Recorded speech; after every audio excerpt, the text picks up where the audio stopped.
Hello and welcome to this video. This video deals with discussion on online group discussion preparation. Once you have cleared your written examination, the next step in the recruitment process is the group discussion round. Sometimes we tend to think that group discussion is a selection round, but in most of the companies it is a mass elimination round.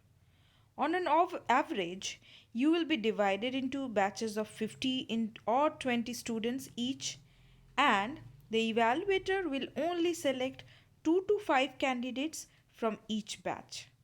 Sometimes the evaluator also ends up rejecting the entire panel as well.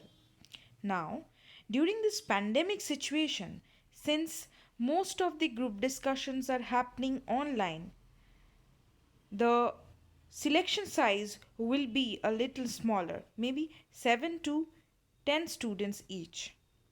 However, the selection rate would be seen as much as 20%. So, students get eliminated because of two reasons. One, that is because of lack of subject knowledge, and two, that they do not have language competency. Now, developing subject knowledge as well as language competency is a long process. This somewhere starts in your primary school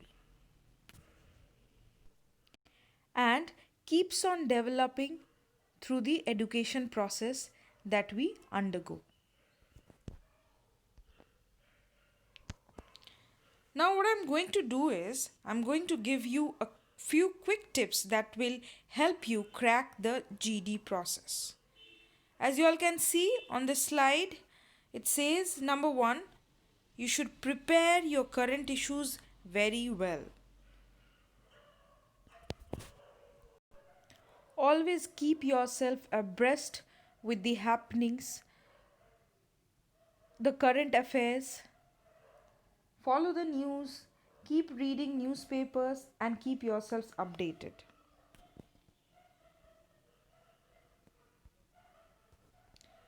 Candidates may expect these following types of group discussion topics in the interviews. The first one is current affairs topics. Next is social topics. We also have abstract topics, and finally business and technology topics. Frankly speaking, abstract topics just require presence of mind. You do not really require a lot of knowledge to have discussions on an abstract topic. But here, while dealing with abstract topics, what you really need to have is the confidence to speak your mind. Coming to current affairs, current affairs on the other hand require in-depth knowledge about the topic under consideration. Now, if you get a topic of national education policy and if you have no knowledge of it, you will be just staring at other candidates' faces, or you will just say irrelevant things that comes to your mind. So the point that I'm trying to make is that you have to have some basic knowledge about the topics that are being currently discussed in the public discourse. You should be so ready for the discussion that as soon as the topic is presented to you, you start firing with facts that you know.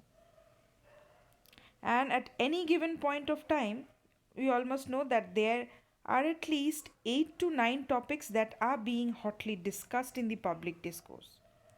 So, all what you have to do is to prepare on the burning topics. Next, number two is to get your audios right. Now, let me ask you a question that during a video conferencing, what is more troublesome?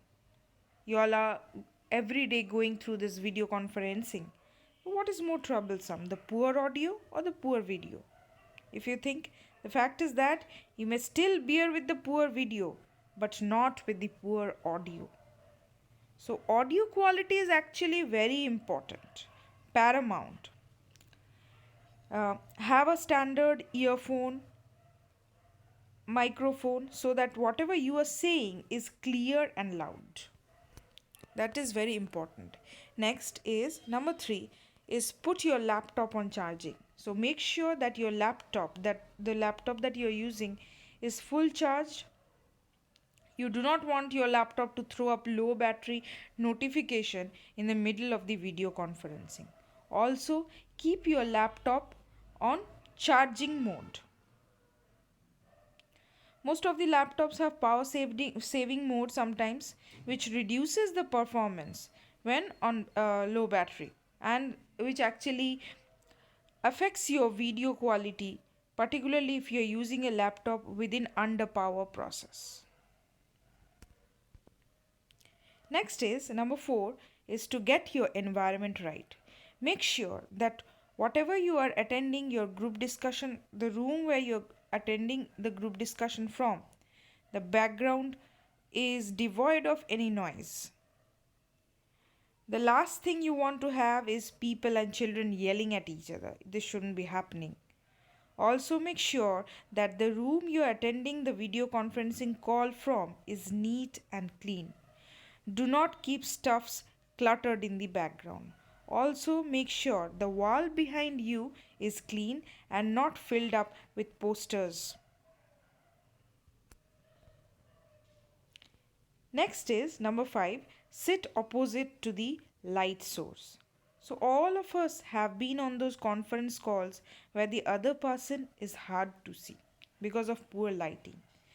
They can be either backlit or have harsh shadows on one side of their face or have too much light on their face, giving a blown out look, or sometimes the light is so bad that you can barely see anything. So, you obviously want to avoid all such situations.